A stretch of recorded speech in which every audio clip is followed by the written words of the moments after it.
የሰው ልጆች በዚህች ዓለም መኖር ከሚገባቸው መንገድ አፈንግጠው በተለየ አኳኋን ኑረውባታል።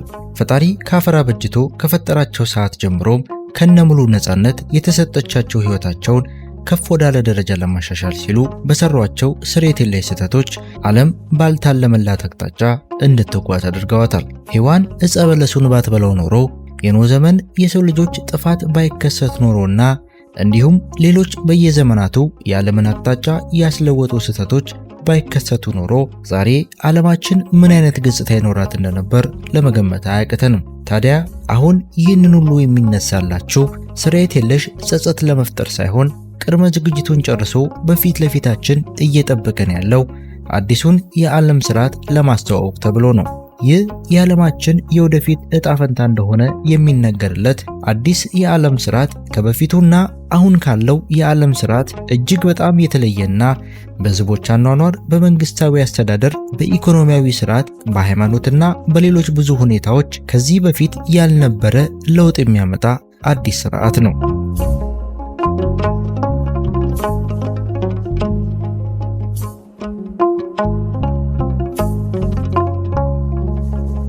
ሰላም የተወደዳችሁ እንዴት ቆያችሁ? እንደተለመደው ዛሬም በአዲስና ቀደም ብለን በተወሰነ ደረጃ ለመጥቀስ እንደሞከርነው ዓለማችንን ጨፍልቀው ወደ አንድ ስርዓት ለማምጣት የሄዱበትን ርቀት በስፋት እናያለን። ይህ አዲሱ ስርዓት በመጽሐፍ ቅዱስ ጭምር የተጠቀሰ ጉዳይ ሲሆን ዓላማቸውንም ለማሳካት የቀራቸው በጣም አጭር ጊዜ በመሆኑም ጉዳዩ በጣም አሳሳቢ ስለሆነ ይህንን ዝግጅት እንድናዘጋጅ ምክንያት ሆኖናል። በመሆኑም ይህንን መርሃ ግብር የምትከታተሉ በሙሉ ዝግጅታችንን ለሌሎች ሼር ማድረጋችሁን ብሎም ቻናላችንን ሰብስክራይብ በማድረግ መቀላቀላችሁን አትርሱ። መልካም ቆይታ።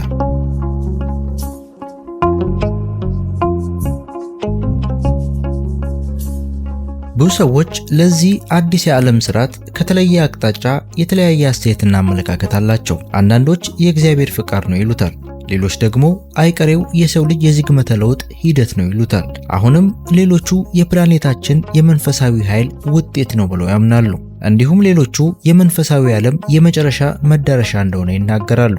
ይህ በእንዲህ እንዳለ ግን አዲሱ የዓለም ስርዓት ለብዙ ዘመናት ሲታቀድ የቆየና ዓለማችንን ከሁሉም አቅጣጫ ወደ አንድ አዲስ ስርዓት የሚጠቀልል እንግዳ ስርዓት ነው። አዲሱን የዓለም ስርዓት የማምጣት ዓላማ እንደ ስሙ አዲስ ክንዋኔ አይደለም፣ ወይም ደግሞ በቀላሉ በአንድ የህይወት ዘመን እውን የሚሆን ሐሳብ አይደለም። ይህ አጀንዳ ከትውልድ ወደ ትውልድ እየተሸጋገረ የመጣ ሲሆን እቅዱን ከግብ ለማድረስም በክፍለ ዘመኑ ብዙ ሙከራዎችን ሲያደርጉ ቆይተዋል።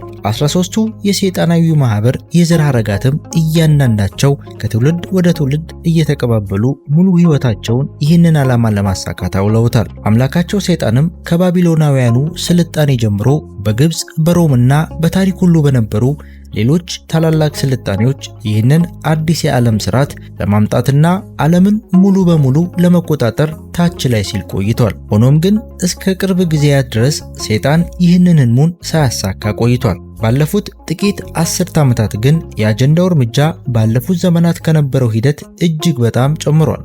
ለዚህ መሆን ዋናው ምክንያት ከጊዜ ወደ ጊዜ እያደገ የመጣው የኢንዱስትሪያላይዜሽን መስፋፋት፣ ዓለም በኢንፎርሜሽን ቴክኖሎጂ እየተሳሰረች በመምጣቷና የዓለም ሀገራትና ክፍለ አህጉራትም በተለያዩ ጊዜያት በተመሰረቱት የአንድነት ድርጅቶች እየተጠቃለሉ በመምጣታቸው ነው። ዛሬም ከብዙ ሺህ ዓመታት በኋላ ሰይጣን በአንድ የዓለም መንግስት የሚመራ አዲስ የዓለም ስርዓት የማቋቋም ዓላማው በስተመጨረሻ እየተሳካለት ይገኛል። ስለዚህ አዲስ የዓለም ስርዓት መቋቋም በተለያዩ መንፈሳዊ መጽሐፍ ተሰፍሮ የሚገኝ ሲሆን ለምሳሌም በመጽሐፍ ቅዱስ በተለይም በትንቢተ ዳንኤል ክፍል በሰፊው ሰፍሮ ይገኛል። በዚህ የመጽሐፍ ቅዱስ ክፍል በመጨረሻ ዘመን የሚቋቋም አዲሱ የዓለም ስርዓት በአራተኛ አውሬ ተመስሎ እንደሚከተለው ተጽፏል። ከዚህም በኋላ በሌሊት ራእይ ያየው፣ እነሆም የምታስፈራና የምታስደነግጥ እጅግም የበረታች ታላላቅም የብረት ጥርሶች የነበሯት አራተኛ አውሬ ነበረች። ትበላና ታደቅ ነበር፣ የቀረውንም በእግሯ ትረግጥ ነበር። ከእርሷም በፊት ከነበሩት አራዊት ሁሉ የተለየች ነበረች፣ 10 ቀንዶችም ነበሯት። ትንቢተ ዳንኤል ምዕራፍ 7 ከቁጥር 7። ከዚህም በመቀጠል ትንቢተኛው ዳንኤል ከዚህ እንደ አራተኛው አውሬ የተመሰለው ነገር በመጨረሻው ዘመን የሚመሰረተው የተለየ አዲስ የዓለም ስርዓትን እንደሚወክል ይነግረናል። በዚያም ከቆሙት ወደ አንዱ ቀርቤ ስለዚህ ሁሉ እውነቱን ጠየቅኩት። እርሱም ነገረኝ፣ የነገሩንም ፍቺ አስታወቀኝ። ዳንኤል ምዕራፍ 7 ከቁጥር 16። እንግዲህ እንዲህም አለ፣ አራተኛይቱ አውሬ በምድር ላይ አራተኛ መንግሥት ትሆናለች፣ እርሱም ከመንግሥታት ሁሉ የተለየ ይሆናል፣ ምድሪቱንም ሁሉ ይበላል፣ ይረግጣታል፣ ያደቃታልም። ዳንኤል ምዕራፍ 7 ከቁጥር 23። 10ሩንም ቀንዶች ከዚያ መንግሥት የሚነሱ 10 ነገሥታት ናቸው። ከእነርሱም በኋላ ሌላ ይነሳል፣ እርሱም ከፊተኞቹ የተለየ ይሆናል፣ ሦስቱንም ነገሥታት ያዋርዳል። ትንቢተ ዳንኤል ምዕራፍ 7 ከቁጥር 14። በዚህ ትንቢት ከባለፉት መንግሥታት በተለየ መልኩ ይመሰረታል ተብሎ የተተነበየለት አራተኛው መንግሥት ዛሬ በሰይጣናዊ ቡድን በድብቅ እየተቋቋመ ያለው አዲስ የዓለም ሥርዓት ነው። በ10 ቀንዶች የተመሰሉት 10 ነገሥታት ደግሞ የአዲሱ የዓለም ሥርዓት አንድ አካል የሆነው አንድ የዓለም መንግሥት የሚመሰረቱ 10 መንግሥታት ናቸው። ይህ አዲስ የዓለም ሥርዓትም በፊት ከነበሩት መንግሥታት ሁሉ የተለየ ይሆናል። ይህም ምድርን ሁሉ ወደ አንድ ስለሚያጠቃልል ብቻም ሳይሆን ሰይጣን በሰው መልክ በአውሬው ወይንም ደግሞ አንቲክራይስት አማካኝነት ስለሚመራው ጭምር ነው። አውሬው አዲሱ የዓለም ሥርዓት ከተቋቋመ በኋላ አንድ የዓለም መንግሥት በመመስረት ስልጣኑን ይረከባል፣ መላው ዓለምንም በቁጥጥሩ ስር ያደርጋል።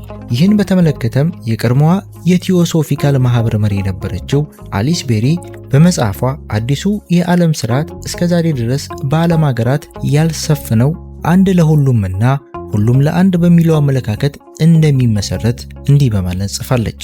The new world order will be founded on an active sense of responsibility. The rule will be all for one and one for all. This altitude among nations will have to be developed. It is not yet present.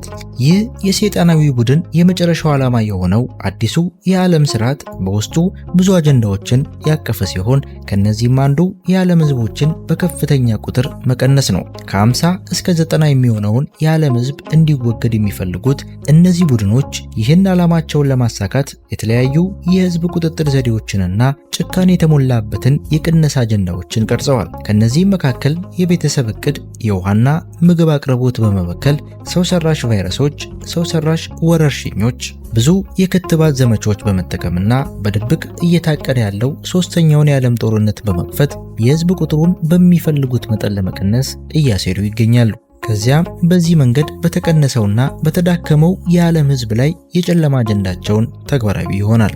አዲሱ የዓለም ሥርዓትም ከአንድ የዓለም መንግስት፣ ከአንድ የዓለም ሃይማኖት፣ በዓለም አቀፍ የጦር ኃይል፣ በዓለም አቀፍ ማዕከላዊ ባንክ፣ በአንድ ዓለም አቀፍ የመገበያያ ገንዘብና ዘገምተኛ በሆነ ህዝብ ላይ ይቋቋማል። ዛሬም እያንዳንዱ የዓለማችን እርምጃ በሚያስገርም ሁኔታ በአዲሱ የዓለም ሥርዓት እቅድ መሰረት እየሄደ ነው። እነዚህ የሰይጣናዊ ማህበር ከዚህ በፊት ይጠቀሙበት የነበረውን ችግር አጸፋ መፍትሄ የሚል አሰራራቸውም ዛሬም ቢሆን ከብዙ የዓለማችን ታላላቅ ክስተቶች ጀርባ እየተጠቀሙበት ይገኛሉ። ሆኖም ግን አብዛኞቹ የዓለም ህዝቦች ዛሬ በየወቅቱ በተለያዩ የዓለም ክፍሎች እየተከሰቱ ላሉ ፖለቲካዊ ቀውሶች፣ ኢኮኖሚያዊ ውድቀቶች፣ ህዝባዊ አመጾችና ሽብሮች፣ ባልተጠበቁ የፖለቲካ የኢኮኖሚና የማህበራዊ ኃይል ገጠመኞች የሚከሰቱ ናቸው ብለው ያምናሉ። ሆኖም ግን ባለፉት ዘመናት የነበሩት የዓለም መሪዎች በዓለማዊ ክስተቶች በአጋጣሚ የሚከሰት ነገር እንደሌለ በተደጋጋሚ ሲያስጠነቅቁን ቆይተዋል። እንደ አብዛኞቹ ታማኝ መሪዎች ገለጻ ከሆነም ዛሬ በዓለማችን እየተከሰቱ ያሉት ክስተቶች ከሞላ ጎደል ከትዕይንቱ ጀርባ የሚገኙ የሚስጥር ማህበራትና በቁጥጥራቸው ስር ባሉ ሀብታም ባለባንኮችና ቁንጮ ፖለቲከኞች እንደሚፈጸም አስረድተው ነበር። ዛሬ ግን የአእምሮ ቁጥጥር ሰለባ የሆኑት አብዛኞቹ ህዝቦች የነዚህ ሴራውን ሊያውቁበት በሚችሉበት የስልጣን ደረጃ የሚገኙ ታማኝ መሪዎች ማስጠንቀቂያ ችላ በማለታቸው የሴራው ሰለባ እየሆኑ ይገኛሉ። የዚህ አዲስ የዓለም ሥርዓት ሴራ መረዳት ስንጀምርና ሙሉ በሙሉ ሲገባንም ከቀን ወደ ቀን በፍጥነት እየተራመደና በዕለታዊ ዜናዎች በተለያየ መልኩ ሲቀርብልን እንመለከተዋለን። የዚህን አዲስ የዓለም ሥርዓት ሴራ በግልጽ ለመረዳትም አሁን የደረሰበትን ደረጃ ከማየት ይልቅ በታሪክ የመጣበትን መንገድ መመልከት የተሻለ ይሆናል። ዛሬ ተግባራዊ ለመሆን እየተቃረበ ለሚገኘው አዲስ የዓለም ሥርዓት እንደ ትልቅ እርምጃ የሚቆጠሩ ብዙ ታሪካዊ ክስተቶች ያሉ ቢሆንም እነዚህ ሰይጣናዊ ማህበሮች ግን እነዚህን ታሪኮች ለራሳቸው ዓላማ በሚጠቀም መልኩ አቀናብረው ለህዝቦች አቅርበውታል። እንዲህ በመሆኑም ሴራው ለዘመናት ሳይነቃበት እንዲቆይ አስችሎታል። ይህ አዲስ የዓለም ስርዓት ከጊዜ ወደ ጊዜ በተለያዩ ስያሜዎች እየታወቀ የመጣ ሲሆን ከነዚህም መካከል ግሎባላይዜሽን፣ ዓለም አቀፍ አስተዳደር፣ አጀንዳ 21 እና አንድ የዓለም መንግስት የሚሉት የተወሰኑት ናቸው። እነዚህንም በተለያዩ ጊዜያትና መገናኛ ብዙሃን እየቀያየሩ የሚጠቀሙባቸው ሲሆን ሁሉም የሚያመለክቱት ግን ያው አንድ ነገር ነው። በየዘመኑ የነበሩ ፖለቲከኞችም ስለዚህ አዲስ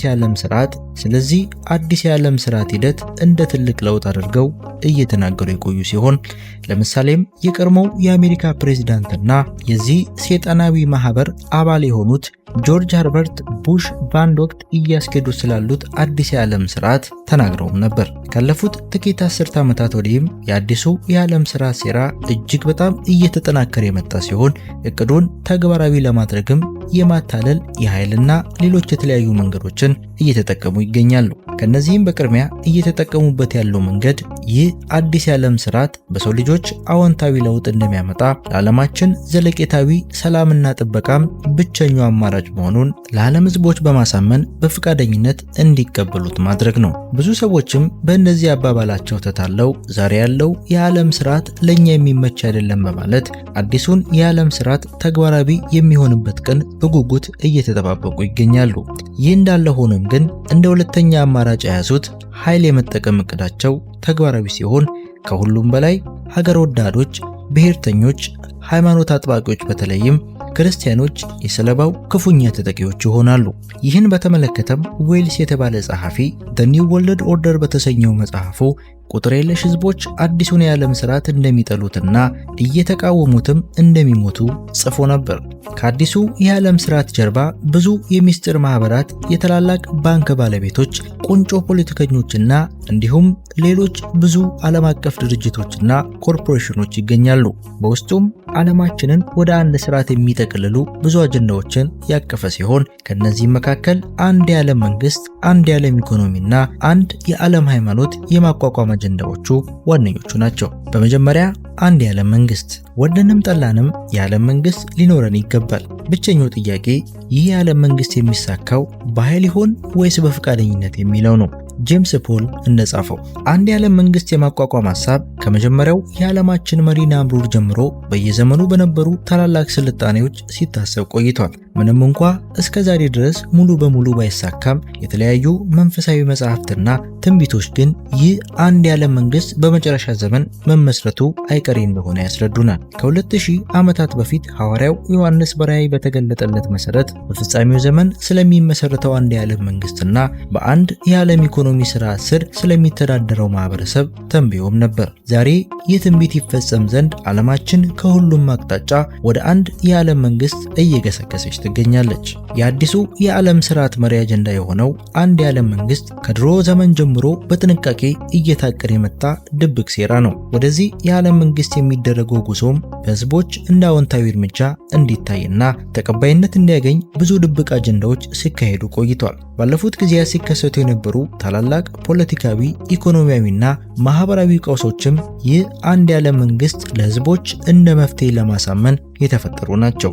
ዛሬም ይህ አንድ የዓለም መንግስት ቀስ በቀስ ተግባራዊ እየሆነ ይገኛል። በየጊዜው ሲቋቋሙ የነበሩ እንደ የአሜሪካው ፌዴራል ሪዘርቭ ባንክ በ1913፣ የዓለም መንግስታት ማህበር በ1919፣ ዓለም አቀፍ የገንዘብ ድርጅት በ1944፣ የተባበሩት መንግስታት በ1945፣ የዓለም ባንክ በ1945፣ የዓለም የጤና ድርጅት በ1948፣ የአውሮፓ ህብረትና የዩሮ ገንዘብ በ1993፣ የዓለም ንግድ ድርጅት በ1998፣ የአፍሪካ ህብረት በ2002 እና የደቡብ አሜሪካ ሀገራት ህብረት በ2008 የመሳሰሉ ዓለም አቀፍ ድርጅቶች ወደፊት ለሚመሰረተው አንድ የዓለም መንግስት አስቀድሞ የተጣሉ የመሰረት ድንጋዮች ናቸው። ከዚህ በመቀጠል በድብቅ እየተካሄደ ያለው ሌላኛው የአጀንዳው አካል ደግሞ የሰሜን አሜሪካ ህብረት መመስረት ነው። ባለፉት 10 ዓመታት በተለይም ከፕሬዝዳንት ቡሽ የስልጣን ዘመን ወዲህ እየተጠናከረ የመጣው የሰሜን አሜሪካ ሀገራት ጥምረት አሁንም ድረስ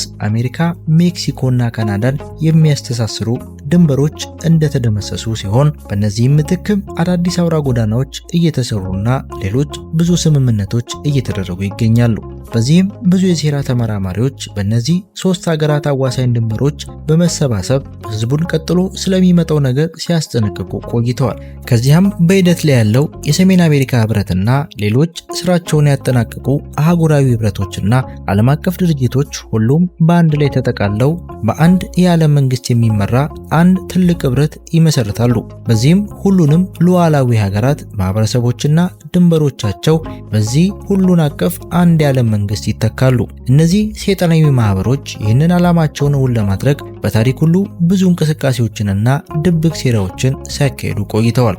አሁንም ብዙ የጦርነት፣ የሽብር፣ የኢኮኖሚና ሌሎች የማህበረሰብ ቀውሶችን እየፈጠሩና እያቀዱ ይገኛሉ። ይህንንም በተመለከተ የኢሉሚናቲ የሮክፌለር የዘር ሐረግ ቁንጮ የሆነው ዴቪድ ሮክፌለር በአንድ ወቅት በተባበሩት መንግስታት የአምባሳደሮች የእራት ግብዣ ላይ ባደረገው ንግግር አሁን የቀራቸው ነገር ዓለም አቀፍ ቀውስ መፍጠር እንደሆነና ከዚያም የዓለም ሀገራት ያለማወላወል አዲሱን የዓለም ስርዓት እንደሚቀበሉ ተናግሮ ነበር። ዛሬም የዓለማችን ታላላቅ መሪዎች ለዚህ አንድ የዓለም መንግስት ምስረታ ጥሪያቸውን እያቀረቡ ይገኛሉ።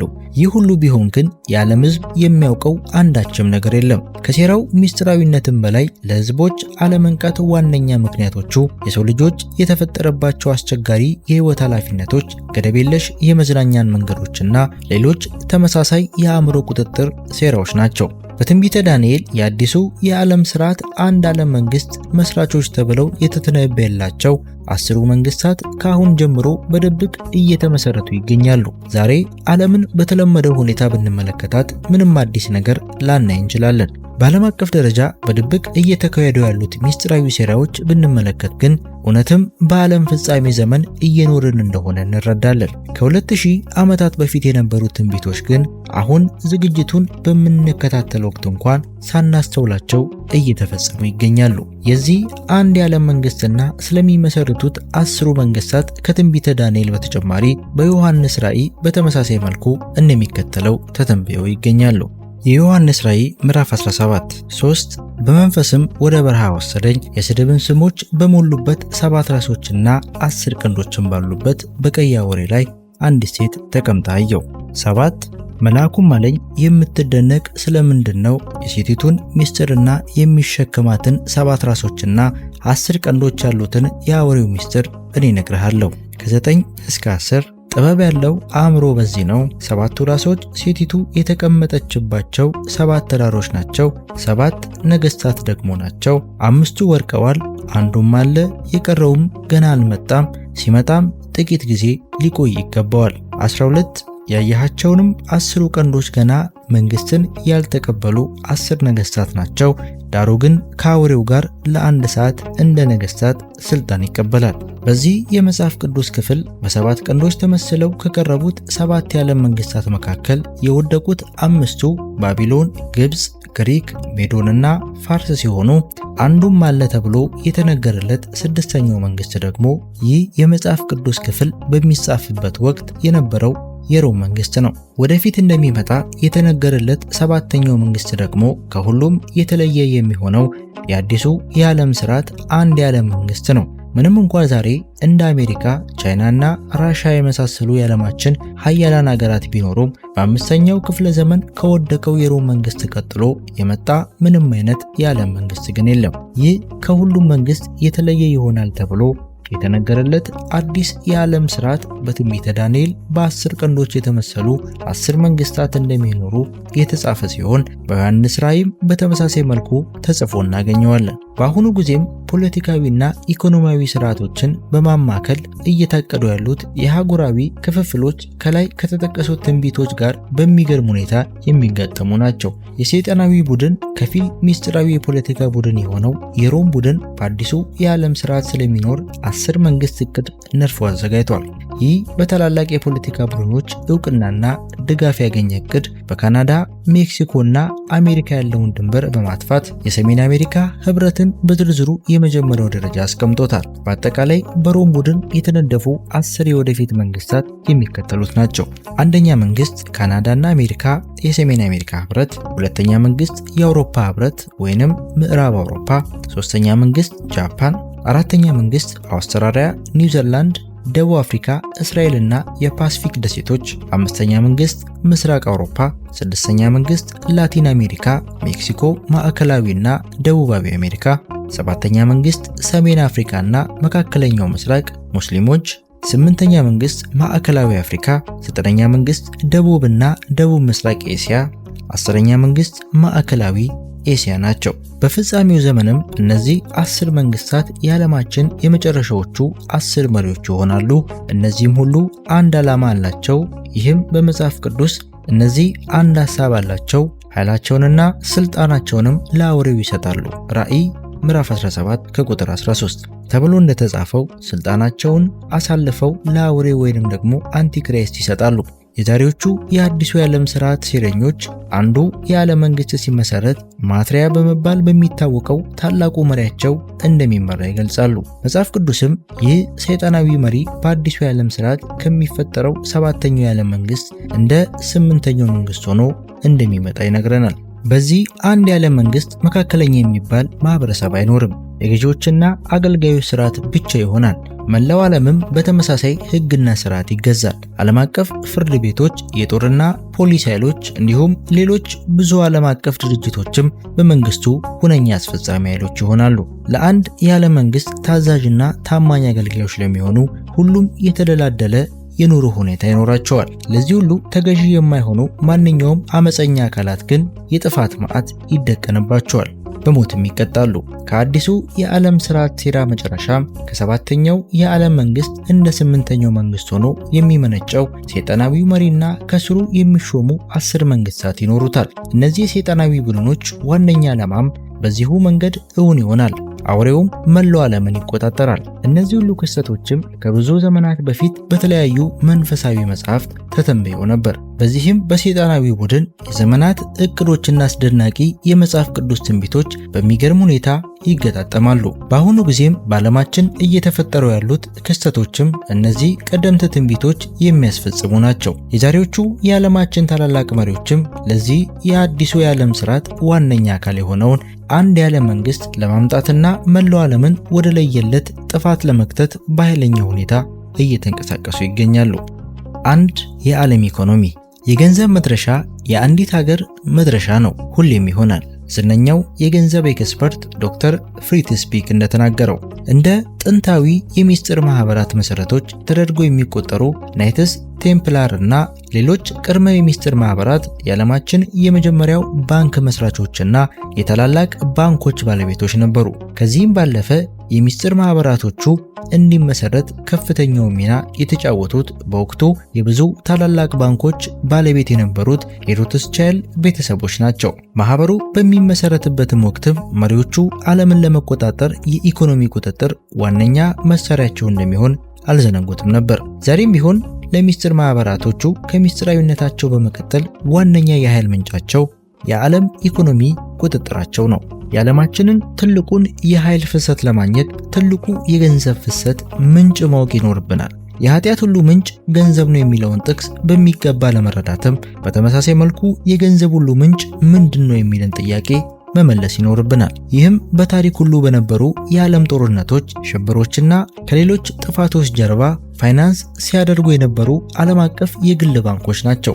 አብዛኞቹ የዓለማችን ታላላቅ የግል ባንኮችና ከጀርባቸው ሆነው የሚቆጣጠሯቸው የሚስጥር ማህበራቶች ለልዩ ልዩ ዓላማቸው ማስኬጃ ብለው የመሰረቷት የታላቁ አሜሪካ የገንዘብ ፍሰትን ሙሉ በሙሉ በመቆጣጠር ዓለምን በአንድ የኢኮኖሚ ስርዓት ለመምራት ከድሮ ዘመን ጀምረው ሲያቀዱ ኖረዋል። የሰይጣናዊ ቡድኖች አሜሪካን ለመጀመሪያ ጊዜ የረገጡት የመጀመሪያው የሀገሪቱ ፕሬዝዳንት ጆርጅ ዋሽንግተን በስልጣን በነበሩበት ጊዜ ነበር። ከዚያን ጊዜ ጀምሮ የሀገሪቱን የፋይናንስ ስርዓት ለመቀየር ብቻም ሳይሆን ገንዘብ የማሳተም ስልጣኑን ከመንግስት ቀምተው ወደ እጃቸው ለማስገባት ብዙ እንቅስቃሴዎችን ሲያደርጉ ቆይተዋል። ይህንንም ለማድረግ እነዚህ ሰይጣናዊ ቡድኖች የግል ባንኮች ገንዘብ የማሳተም ስልጣንን የሚያገኙበት መንገድ ለማመቻቸት ሲያሴሩ ቆይተዋል። ለምሳሌም ሶስተኛው የአሜሪካ ፕሬዝዳንት ቶማስ ጄፈርሰን የቀረበላቸውን የፍቃድ ጥያቄ ካለመቀበላቸውም በላይ የአሜሪካ ሕዝቦች መቼም ቢሆን የግል ባንኮች ገንዘብ እንዲያሳትሙ ከፈቀደላቸው፣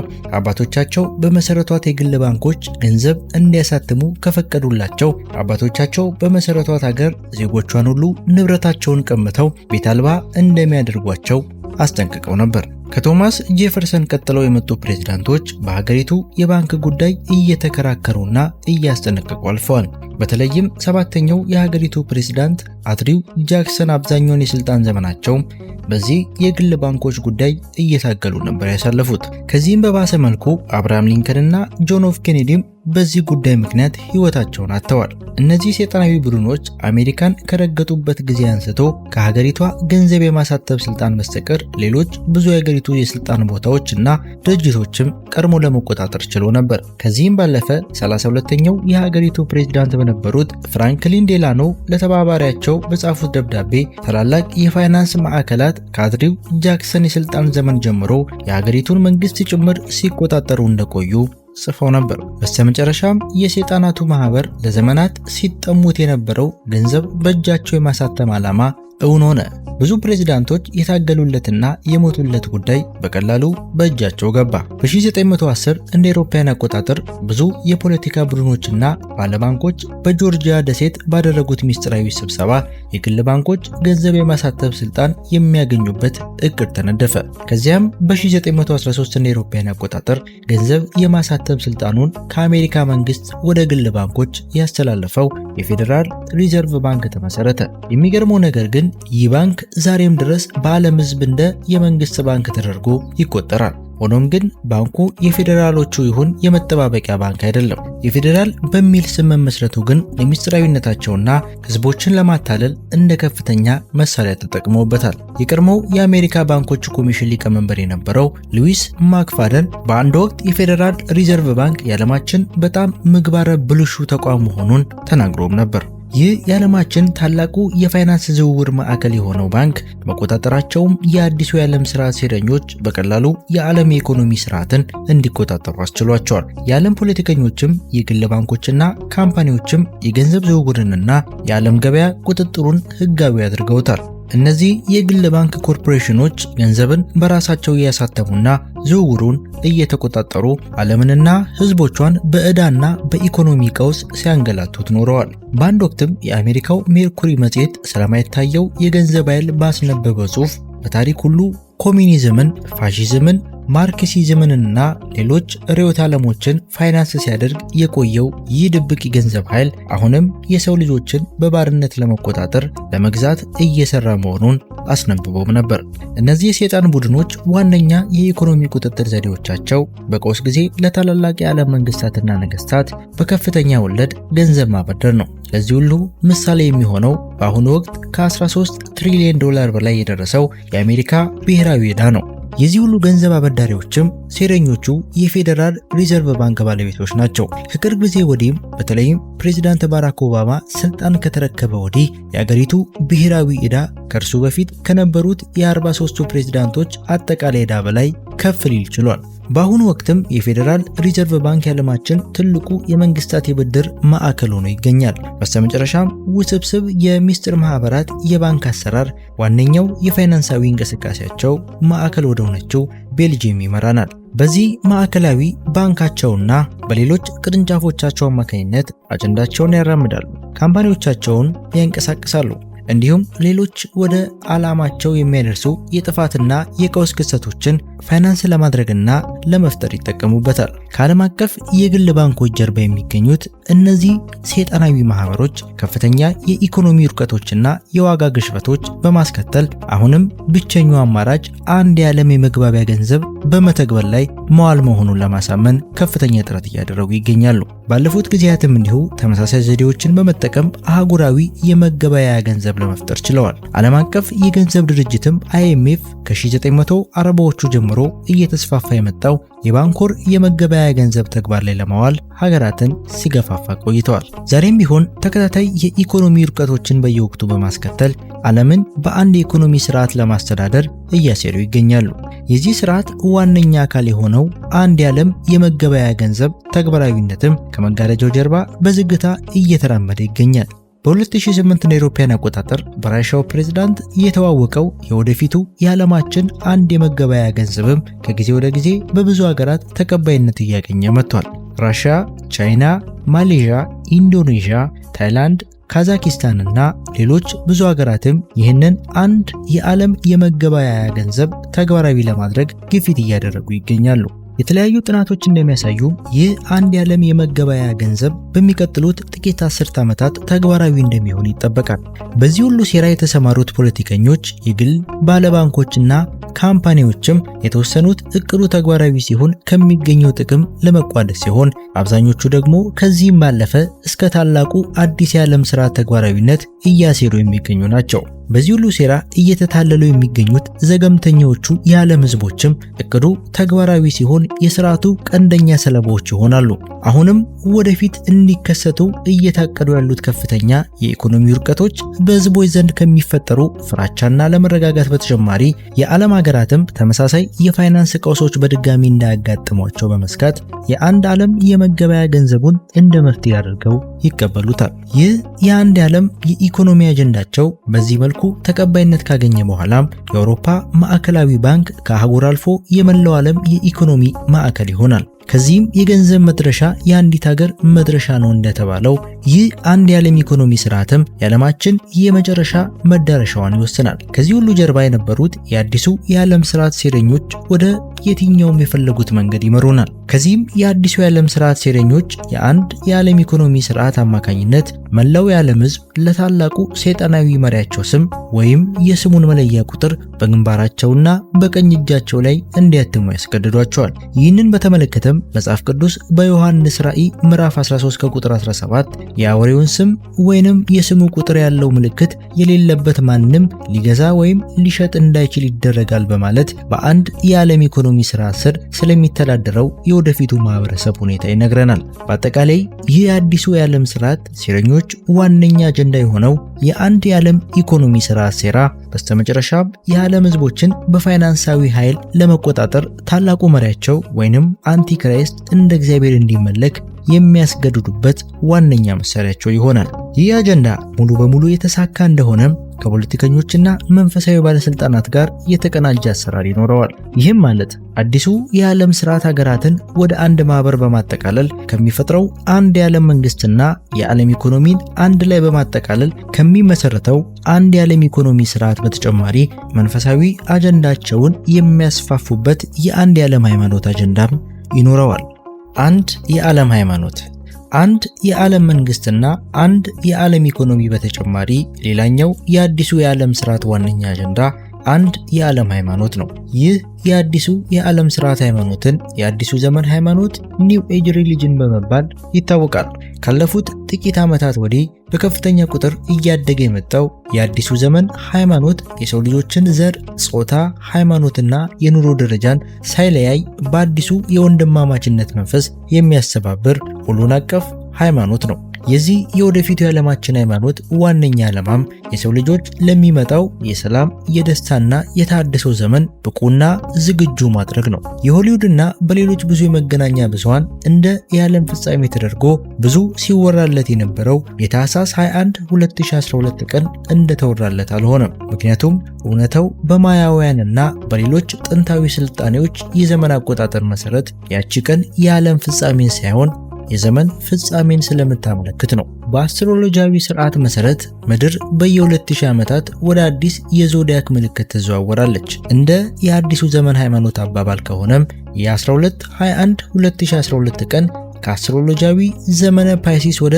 ዘመነ አኳይረስ የሚያሸጋግር ነው ይላሉ። ለምሳሌ በአንደኛው ክፍለ ዘመን ምድር ከዘመነ አሪስ ወደ ዘመነ ፓይሲስ የተዘዋወረችበት ወቅት ነበር። የዘመነ ፓይሲስ ጌታ ኢየሱስ ክርስቶስ የነበረ ሲሆን በእነዚህ ዘመናትም የክርስትና ሃይማኖት መላው ዓለምን ተቆጣጥሮት ነበር። ዛሬ ግን የሚስጥር ማህበራቱ ወደ አዲሱ ዘመን አኳይሬስ እየገባን ነው ይላሉ። ለዚህም አዲሱን ክርስቶስ፣ አዲሱን ሃይማኖትና አዲሱን ዓለም ለመቀበል እየተጠባበቁ ይገኛሉ። ይህንን በተመለከተ ኢቮ ሞራለስ በተባበሩት መንግስታት ባደረገው ንግግር አዲሱ ዘመን ለሰው ልጆች የመልካም ነገሮች ሁሉ ጅምር እንደሚሆን ተናግሮም ነበር። የአዲሱ ዘመን እንቅስቃሴ የሚያራምዱ ሰዎች ይህ ዘመን የሰው ልጆች ተፈጥሯዊ ሂደት እንደሆነ ይገልጻሉ። በዚህ አባባላቸው የሰው ልጅ የስነ ህይወታዊ ዝግመተ ለውጡን ሙሉ በሙሉ ማጠናቀቁንና አሁን ደግሞ በመንፈሳዊ ህይወቱ ሙሉ በሙሉ መቀየር እንዳለበት ያስተምራሉ።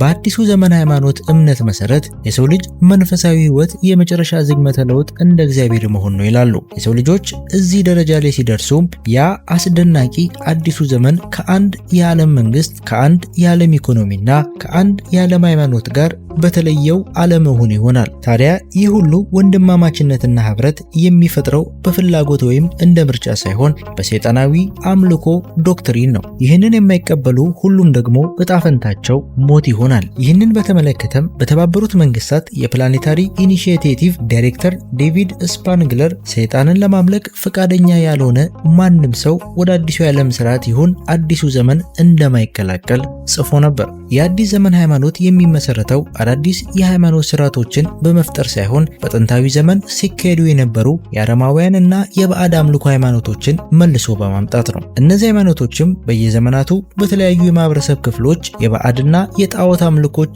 ሲመለኩባቸው ኖረዋል። እነዚህ በተለያዩ ዘመናት ተበታትነውና ተወግዘው የነበሩ የሃይማኖት ስርዓቶች ወደ አንድ ተጠቃለውና ተደራጅተው በአዲስ መልክ የተጀመሩት እንደ አውሮፓውያን አቆጣጠር በ1875 ሄሊና ብላቫትስኪ በተባለች ሴት ነበር። የአዲሱ ዘመን እናት እየተባለች የምትወደሰው ሄሊና ብላቫትስኪ በብዙ ጥበቦችና በአዳዊ እውቀቶች የተሞላች ሰይጣናዊት ሴት ነበረች። ሄሊና ብላቫትስኪ በዓለም ላይ አዲስ የሃይማኖት ፍልስፍና ለማምጣት የመሰረተችው የቴዎሶፊካል ማህበርና በመናፍስት መሪነት የጻፈችው ድንቅ መጽሐፍቶቿ ለአዲሱ ዘመን ሃይማኖት መስፋፋትና እድገት ከፍተኛ ሚና ተጫውተዋል። እንደ የቴዎሶፊካል ማህበር አስተምሮ ከሆነም ሁሉም ሃይማኖቶች የሰው ልጅ ወደ መጨረሻው የፍጹምነት ደረጃ ለሚያደርገው ጉዞ የሚያግዙ የተለያዩ መንፈሳዊ መንገዶች ናቸው ይላሉ። በዚህም እያንዳንዱ ሃይማኖት የእውነታው ድርሻ አላት በማለት ያስተምራሉ። ከዚህም በመቀጠል በ1920ዎቹ የቴዎሶፊካል ማህበር መሪ የነበረችው አሊስ ቤሊ የአዲሱ ዘመን ሃይማኖት እንቅስቃሴን አቀጣጥለዋለች። በተለይም በ1922 እንደ አውሮፓውያን አቆጣጠር የመሰረተችው የሉሲፈር የህትመት ካምፓኒ ዛሬም ድረስ ሉሲስ ትረስት በሚል ስም ዋነኛ የአዲስ ዘመን ሃይማኖት አጀንዳ አራማጅ ድርጅት ሆኖ ይገኛል። አሊስ ቤሊም በመጽሐፏ አዲሱ የዓለም ሃይማኖት የሚመሰረተው ጥንታዊ የባዕድ ስርዓቶችን መልሶ በማቋቋም እንደሆነ ጽፋለች። አሊስ ቤሊ በዚህ አባባሏ ጥንታውያኑ የባቢሎንና ግብጽ ሰይጣናዊ ሃይማኖቶች የአዲሱ የዓለም ሃይማኖት መሰረቶች እንደሚሆኑ ነው። ይህም በሌላ አባባል የሰይጣን ሃይማኖት ልክ ዛሬ እንዳሉት ህዝባዊ የክርስትናና የእስልምና ሃይማኖቶች በይፋ ይቋቋማል ማለት ነው። ይህም ብዙ ባዕዳውያን የሚስጥር ማህበራት ከ3000 ዓመታት በላይ ሲጠባበቁት የነበሩት ትልቁ ዓላማቸው ነው። የጥንት ሰይጣናዊ ስርዓቶች ዳግም ሲመሰረቱም አብዛኞቹ የባዕድ ስርዓቶችና እምነቶች መልሰው በዘመናዊ መልኩ ይተገበራሉ። ከነዚህም የተወሰኑት እንደ ጥንቁልና፣ አስማትና መናፍስትን መጥራት፣ አስትሮሎጂና የመሳሰሉት ጥንታዊ የባዕድ ስርዓቶች ዛሬም ቢሆን በአዲሱ ዘመን ሃይማኖት በአዲስ መልክ እየተተገበሩ ይገኛሉ። መጽሐፍ ቅዱስ ግን እንደነዚህ አይነቶቹን ተግባራትን በግልጽ ያወግዛቸዋል። ወንድ ልጁን ሴት ልጁን በእሳት የሚያሳልፍ ሟርተኛም፣ ሞራ ገላጭም፣ አስማተኛም፣ መተተኛም፣ በድግምት የሚጠነቁልም፣ መናፍስትን የሚጠራ ጠንቋይም፣ ሙታን ሳቢም ባንተ ዘንድ አይገኝ። ይህንንም የሚያደርግ ሁሉ በእግዚአብሔር ፊት የተጠላ ነው። ስለዚህም ርክሰት አምላክ እግዚአብሔር ከፊት ያሳድዳቸዋል። ኦሪት ዘዳግም ምዕራፍ 18 ከቁጥር 10 እስከ 12። እነዚህና ሌሎች ባዕዳዊ ተግባሮች ግን በአሁኑ ጊዜም የተለያዩ ዘመናዊ ስሞች እየተሰጣቸው በሰፊው እየተተገበሩ ይገኛሉ። ለምሳሌም መናፍስትን መጥራት፣ ቻናሊንግ፣ ሙታንን ማማከር፣ ኒክሮማሲ እንዲሁም ለሌሎቹ የተለያዩ ዘመናዊ ስሞች እየተሰጣቸው ወደ ማህበረሰቡ በፍጥነት እየሰረጹ ይገኛሉ። ሃይማኖቱ በትልቁም የአዲሱ ዘመን ሃይማኖት ከሚለው ስሙ በተጨማሪ የምዕራባውያን መንፈሳዊነት፣ አዲሱ አስተሳሰብ፣ ዘመነ አኳይሬስ፣ ዘመነ ተሐድሶ፣ ባዕዳዊነት፣ ጥንታዊ ጥበብ፣ ሁሉን አቀፍ የጤና እንቅስቃሴ የሚሉና በሌሎች ብዙ ስሞች ይታወቃል። የዛሬዎቹ የአዲሱ ዘመን ሃይማኖት አስተምህሮቶችም ወደ ብርሃን የሚያምሩን ብዙ መንገዶች እንዳሉ ያስተምራሉ። የአዲሱ ዘመን ሰዎችም በብርሃናዊ ኃይል የሚመስሉት አምላክ በሁሉም ዘንድ ይገኛል ይላሉ። ይህንንም ሲሉም አምላክ በሁሉም ነገር ማለትም በሰማይ፣ በምድር፣ በውቅያኖስ፣ በእሳት፣ በእንስሳት፣ በአትክልቶች የሚገኝ ኃይል ነው ይላሉ። ከዚህም ባለፈ እኛ የሰው ልጆችም የአምላክ አካል እንደሆነንና ወደ መጨረሻውም የመንፈሳዊ ዝግመተ ለውጥ ስንደርስም እንደ እግዚአብሔር እንደምንሆን ያምናሉ። ለዚህም አብዛኞቹ የአዲሱ ዘመን ተግባራት የሰው ልጅን በመንፈሳዊ ዝግመተ ለውጥ ወደ አምላክነት በሚቀይሩበት መልኩ የተቀረጹ ናቸው። የአዲሱ ዘመን ሃይማኖት እንደ ሌሎቹ የዓለም ሃይማኖቶች ቅዱሳን መጻሕፍት ማዕከላዊ ድርጅት፣ ጂኦግራፊ ማዕከል፣ የአባልነት መስፈርት ይሁን ሃይማኖታዊ ሕግ የሚባል ነገር የለውም። ይልቁንስ ሃይማኖቱ ከዚህ ሁሉ በተለየ መልኩ በማንኛውም ማዕከላዊ የሃይማኖት ተቋም ሳይገደብ ከሁሉም የዓለም ሃይማኖቶችና የግል እምነቶች በተወጣጡ ስርዓቶች የሚመራ የብዙሃኑ እምነት ነው። ከጀርባ ሆነው የአዲሱን ዘመን አጀንዳ የሚያራምዱ ማህበራትም ሃይማኖቱ ዓለም አቀፍ ገጽታ እንዲኖረው ሁሉም ሃይማኖቶችና ሃይማኖታዊ አስተምህሮቶች ወደ አንድ ዓላማ ይመሩናል የሚል ማህበራዊ መፈክር ይጠቀማሉ። ይህም አዲሱን የዓለም ሃይማኖት ለማምጣት በሚያደርጉት ጉዞ እንደ ዋነኛ መሪ ቃላቸው ሆኖ እያገለገለ ይገኛል። ሁሉም የዓለም ሃይማኖቶችና እምነቶች ወደ ብርሃን የሚመሩን መንገዶች ናቸው የሚል አባባላቸውን በመጠቀም አንድ የዓለም ሃይማኖት የማቋቋም ዓላማቸው እውን ለማድረግ እየተጣጣሩ የሚገኙት እነዚህ የሰይጣን ቡድኖች ይህንን የማታለያ አቋማቸውን በፍጥነት ወደ ሌሎቹ የእምነት ተቋማት እንዲስፋፋ እያደረጉ ይገኛሉ። እዚህ ላይ ግን ወደ ብርሃን የሚመራን መንገድ አንድ ብቻ እንደሆነ የሚሰበከን ጥንታዊ የክርስትና ሃይማኖት በአዲሱ ዘመን ሃይማኖት ሴረኞች የተወገዘና የጥፋት ኢላማቸውም እየሆነ ነው። የብርሃን ብቸኛው መንገድ ኢየሱስ ክርስቶስ እንደሆነ የሚያምኑት ክርስቲያኖች የአዲሱ ዘመን ሃይማኖት ዋነኛ ተቃዋሚ ኃይሎችና ወደ ሃይማኖቱ እንዳይቀላቀሉ የተወገዙ ብቸኛው የዓለም ማህበረሰብ ክፍሎች ናቸው። ይህንን በተመለከተም ቴክሲ ማርስ ዳርክ ሰክሬት ኦፍ ዘ ኒው ኤጅ በተሰኘው መጽሐፉ የአዲስ ዘመን ሃይማኖት በኢየሱስ ክርስቶስ ለማያምኑና ክርስትናን ለማይቀበሉ ማንኛውም የዓለም ሃይማኖቶች እጁን ዘርግቶ የሚቀበል ዓለም አቀፍ ሃይማኖት እንደሆነ ጽፏል። በአዲሱ ዘመን ሃይማኖት እንዳይካተት የተወገዘው የክርስትና ሃይማኖትም ይህ ብዙዎችን የሚያስገባው ሰፊ ደጅ ወደ ጥፋት የሚወስድ መንገድ እንደሆነና ወደ ሕይወት የሚወስደውን ጠባብ ደጅ ግን ጥቂቶች ብቻ እንደሚያገኙ እንዲህ በማለት ይነግረናል። በጠበበው ደጅ ግቡ፣ ወደ ጥፋት የሚወስደው ደጅ ሰፊ መንገዱም ትልቅ ነውና ወደ እርሱም የሚገቡ ብዙዎች ናቸው። ወደ ሕይወት የሚወስደው ደጅ የጠበበ መንገዱም የቀጠነ ነውና የሚገኙትም ጥቂቶች ናቸው። ማቴዎስ ምዕራፍ 7 ከቁጥር 13 እስከ 14። የክርስትናና የአዲሱ ዘመን ሃይማኖት የሚለያዩት በሚያስተምሩት የሕይወት መንገድ ብቻ ሳይሆን ለአምላክ ባላቸው እይታ፣ ስለ ሕይወትና ሞት ባላቸው አመለካከት፣ በትንሣኤና በዳግም ምጽአት ባላቸው እምነትና በሌሎች ብዙ ገጽታዎች ነው። የአዲሱ ዘመን ሃይማኖትና የክርስትና ሃይማኖት እስከ መጨረሻውም ምንም የሚያመሳስል ነገር ሳይኖራቸው እንዲሁ ይዘልቃሉ። በዚህም የዛሬዎቹ የአዲሱ ዘመን ሴረኞች ከተቻለ ክርስትናን በየትኛውም መንገድ ወደ ራሳቸው መስመር ለመቀላቀል ካልሆነም ሃይማኖቱን ከናካቴው ለማጥፋት እያሰሩ ይገኛሉ። ይህንኑ ለማድረግም የክርስትና መሰራረትና የመጣባቸው ታሪካዊ መንገዶችን በማዛባት ሃይማኖቱን ለማጥፋት የጀመሩትን ዘመቻ ከጊዜ ወደ ጊዜ እያጠናከሩ ይገኛሉ። ለምሳሌም ክርስቶስ ከሕፃንነቱ ያሳለፋቸውን ጊዜያት አስተምሮውን ከመጀመሩ በፊት ያሉት ዓመታት ከትንሣኤው በኋላ ያሉት 40 ቀናትና ሌሎች በመጽሐፍ ቅዱስ ያልተካተቱት የሕይወት ታሪኩን እንደ ክፍተት በመጠቀም በሺዎች የሚቆጠሩ መጽሐፍትና ዶክመንተሪዎችን ለመስራት ችለዋል። እነዚህ ሁሉ ስራዎች በመጽሐፍ ቅዱስ ያልተካተቱትን የክርስቶስ የሕይወት ታሪክን ከራሳቸው በሚያመነጩት ሐሳብ በመድረስ የክርስትና ሃይማኖት መሰረት የሆነው ኢየሱስ ክርስቶስ ራሱ በእነዚህ በመጽሐፍ ቅዱስ ባልተጠቀሱ ጊዜያት ውስጥ ወደ ህንድና ሌሎች የጥበብ ሀገራት በመዘዋወር ስለ አዲሱ ዘመን በአዳዊ አስተምህሮቶች እንደተከታተለ ይገልጻሉ። ክርስቶስ የእነዚህ በአዳዊ አስተምህሮቶችን በሚገባ ሲቀስምም በዘመነ ፓይሲስ ሊቅና የክርስትና ሃይማኖት ምልክት ለመሆን እንደበቃ ይገልጻሉ። በእነዚህና በሌሎች የተለያዩ መንገዶች ፈተና እየበዛበት የመጣው የክርስትና ሃይማኖትም አሁንም ጥንታዊ ይዞታውን ይዞ እስከ መጨረሻው ለመዝለቅ ማንኛውንም ክርስቲያናዊ ያልሆነ ነገር ጸረ ክርስቲያን መሆኑን እያወጀች ትገኛለች።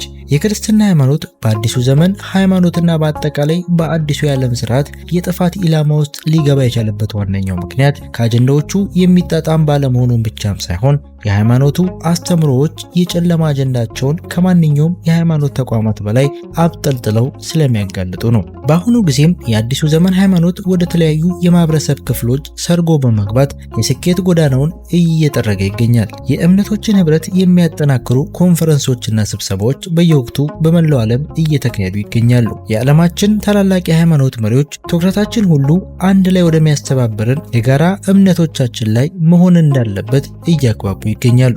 ሁሉም ሃይማኖቶች ወደ አንድ አምላክ የሚያመሩን ትክክለኛ መንገዶች ናቸው የሚል እምነትም የሃይማኖት ተቋማት እየተሰበከና እየተስፋፋ ይገኛል። እነዚህ ሁሉ እምነቶች ለማስተባበር እንቅስቃሴዎችም በተለያዩ መንግስታዊ ያልሆኑ ድርጅቶች፣ በበጎ አድራጊ ድርጅቶችና በፖለቲከኞች በኩል ከፍተኛ የገንዘብ ድጋፍ እየተደረገላቸው ወደ መላው ዓለም እየተዳረሱ ይገኛሉ። ይህ ሃይማኖቶችን የማስተባበር እንቅስቃሴም ከጊዜ ወደ ጊዜ መልኩና አሰራሩ በእጅጉ እየተቀየረ መጥቷል። በተለይም በሀገረ አሜሪካ የሚገኙ የሃይማኖት ተቋማት እንቅስቃሴውን በተለየ መልኩ ከፍ ወዳለ ደረጃ እያራመዱ ይገኛሉ። ለምሳሌም ከ50 በላይ የሚሆኑ የአሜሪካ ቤተክርስቲያናት ዋሽንግተን ወደሚገኘው ብሔራዊ ካቴድራል በመሰብሰብ የእስልምና ሃይማኖት ቅዱስ ቁርአንን እየተቀባበሉ በግልጽ ያነባሉ። በተመሳሳይ መልኩም የሮም ካቶሊካዊት ቤተክርስቲያን ሊቀ ጳጳስ የነበሩት ጆን ፖል ሁለተኛ ቅዱስ ቁርአን በመሳለም ራሳቸውን እንደ የእምነቶችን ማስተባበር እንቅስቃሴ አርአያ አድርገዋል። ምንም እንኳን የሙስሊሞች አምላክ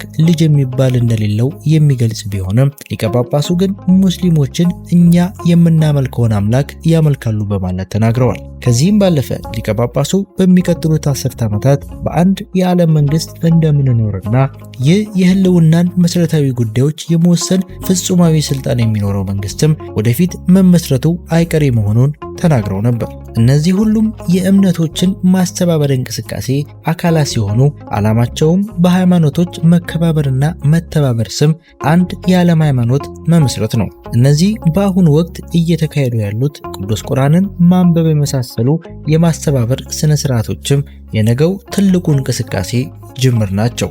የእነዚህ እንቅስቃሴዎች መስፋፋትም ለክርስትናና ለሌላ ማንኛውም እምነት ተከታዮች አሳሳቢ የሆኑ የመጡ ሲሆን ሰይጣናዊ ማህበራቱ ግን የሚፈልጉት ይህንኑ ነው። የዓለም ህዝቦች በአንድ የዓለም ሃይማኖት ቁጥጥር ስር እንዲሆኑ ይፈልጋሉ።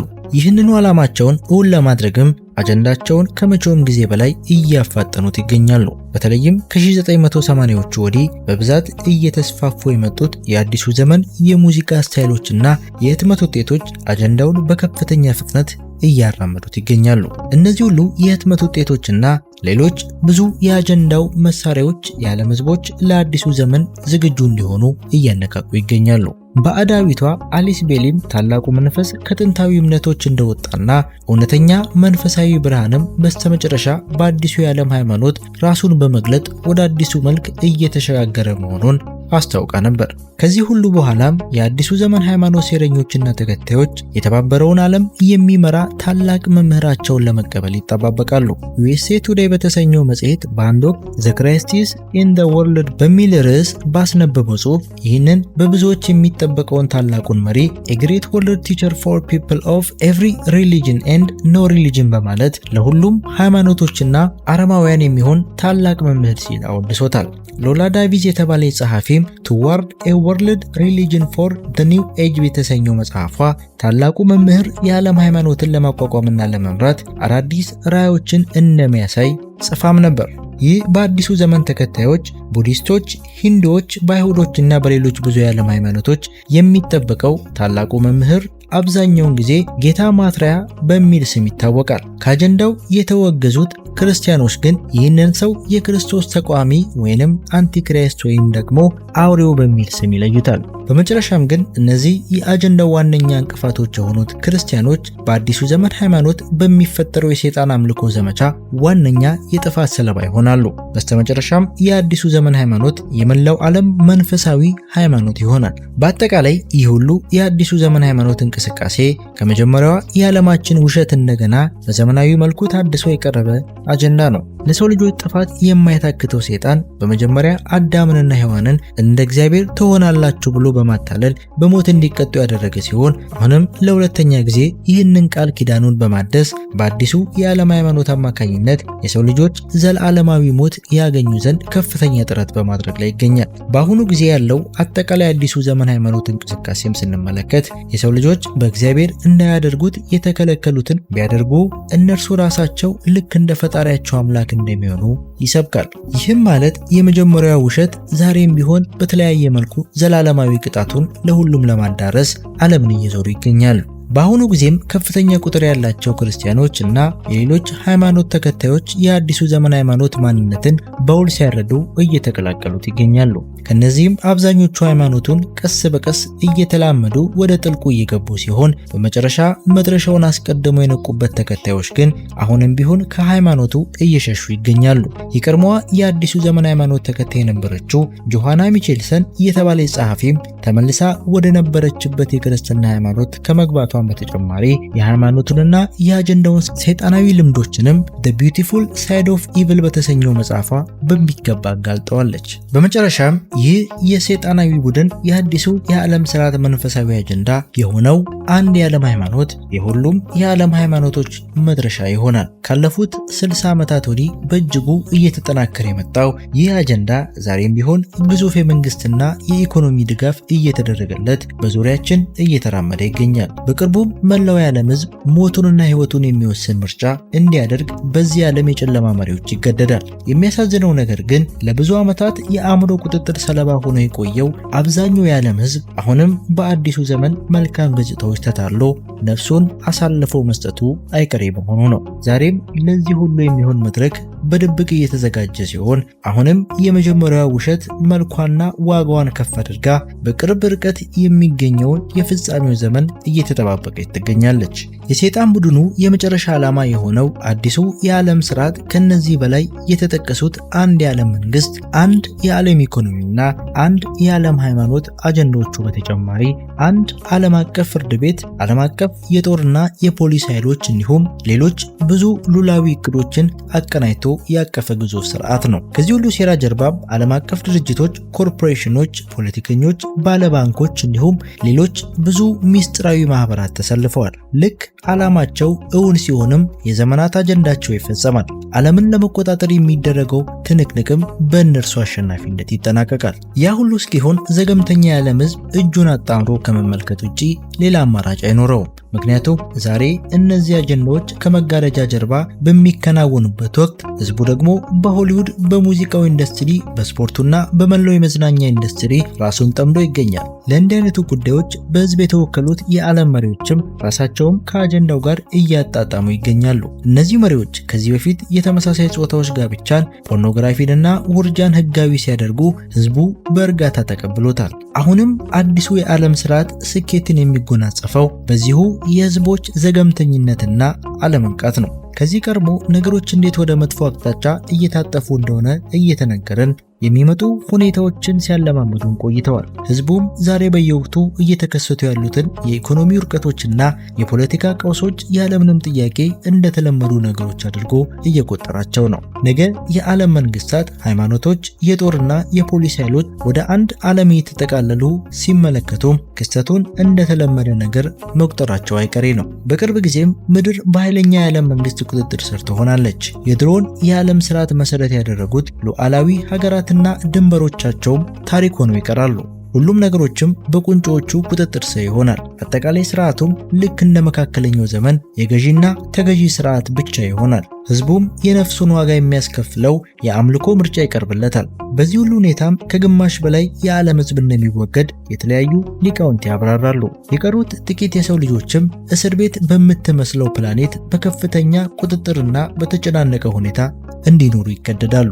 እንደዚህ አይነቱ ዓለም አቀፋዊ ቁጥጥርም በስተመጨረሻ ለአውሬው መንግስት ተግባራዊነት በር የሚከፍት ይሆናል። የተለያዩ መንፈሳዊ መጻሕፍት በተለይም መጽሐፍ ቅዱስ በእነዚህ የወደፊት ክስተቶች ትንበያ ተጨናንቋል። ተጠናቋል። አሁንም የሚያሳዝነው ነገር ግን ቀናኢ ክርስቲያኖች ሳይቀር አዲሱ የዓለም ስርዓትን እንደ መልካም ነገር አድርገው መጠባበቃቸው ነው። መጽሐፍ ቅዱስ የሚለን አውሬው በጦርነትና በብጥብጥ ስም ሳይሆን በሰላም ስም ዓለምን እንደሚፈጅ ነው። ይህ ሁሉ በግልጽ ቢነገረንም የአብዛኛው የዓለም ሕዝብ ዝምታ ግን አሁንም ጆሮን ያደነቁራል። ክስተቱ እውን ለመሆን በተቃረበበት በአሁኑ ጊዜ የሰይጣን ቡድኖቹ የአዲሱ የዓለም ስርዓት የመግቢያ በርን በሚያብረቀርቅ ቀለም እየቀቡት ይገኛሉ። አንዳንድ የመንፈሳዊ መጻሕፍት ተመራማሪዎችና የሃይማኖት አባቶች ግን አዲሱ የዓለም ስርዓት የፍጻሜው ዘመን መባቻ እንደሚሆን እያስጠነቀቁ ይገኛሉ።